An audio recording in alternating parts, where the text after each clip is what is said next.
Ladies और gentleman, welcome to कुंभ नगरी प्रयागराज, जहां पर 12 सालों बाद लगने जा रहा है महाकुंभ।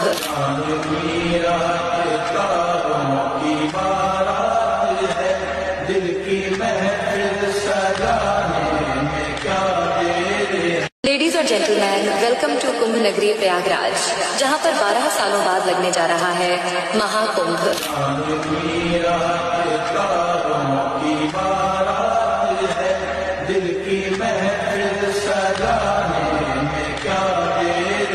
लेडीज और जेंटलमैन, वेलकम टू कुंभ नगरी प्रयागराज, जहां पर 12 सालों बाद लगने जा रहा है महाकुंभ।